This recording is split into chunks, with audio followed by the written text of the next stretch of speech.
আমরা এখানে দেখতে পেলাম আমার কারা কামিদুর বিজয়দের মাধ্যমে পুরস্কার বিতরণ করলেন সাবেক জাতীয়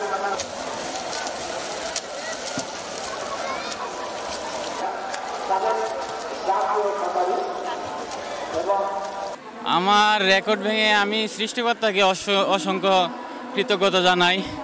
তারপরে আমার মা ফজরের নামাজ করে আমার জন্য দোয়া করতো। আমিও ফজরের নামাজ পড়ে আল্লাহর কাছে দোয়া চাইছি যেন আমার রেকর্ড আজকে হয়। আমি আল্লাহর কাছে চাইছি, এই বিদায় আল্লাহ আমাকে দিছে। আমি এটা থেকে অনেক কৃতজ্ঞ জানাই আল্লাহর কাছে, শুকরিয়া। আমার অনুভূতিটা আসলে এরকম, সাঁতার প্র্যাকটিস তো অনেক কষ্টের একটা ইভেন্ট সাঁতার। তারপরেও যখন আমি রেকর্ড করি তখন এই কষ্টটার কষ্ট মনে হয় না, তখন একটা আনন্দতে উদযাপন করা হয়। রেকর্ড করার অনুভূতি হচ্ছে যে কষ্ট করে রেকর্ড করে তার অনুভূতিটা এমন একটা অনুভূতি যে এটা বলে বোঝানো যায় না। এটা আমি আর আমার সৃষ্টিকর্তা একমাত্র জানি। আমার সামনে পরিকল্পনা হচ্ছে ন্যাশনালে একটা ভালো রেজাল্ট করার পরে সামনে সাব গেমস আছে। সাব গেমসে ইনশাল্লাহ আমি গোল্ড মেডেল বাংলাদেশকে এগিয়ে নেওয়ার জন্য আমি রিপ্রেজেন্ট করব। আমি আসলে বিকেএসপি কি বলবো, খেলাধুলার একটা আঁতুড়ঘর।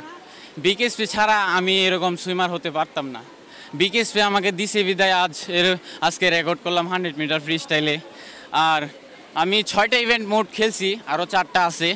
6টা ইভেন্টে 5টা গোল্ড, একটা রেকর্ড, একটা তৃতীয়, গোল্ড সহ রেকর্ড করলাম। এবং সামনে 4টা ইভেন্ট আছে। 4টা ইভেন্টে ইনশাল্লাহ 50 মিটার ফ্রি স্টাইল আছে। 50 মিটার ফ্রি স্টাইলে আমি রেকর্ড করার চিন্তা ভাবনা মাইন্ডে সেট আপ করছি। আমার জন্য সবাই দোয়া করবেন। বাংলাদেশে তো ভালো কোচ আছে, কিন্তু বিদেশি কোচ আনলে কি হয়, আমাদের বাইরের দেশে যেই ফ্যাসিলিটিটা আমার কোচের কাছ থেকে এটা জানতে পারবো, ভালো একটা প্র্যাকটিস পাবো।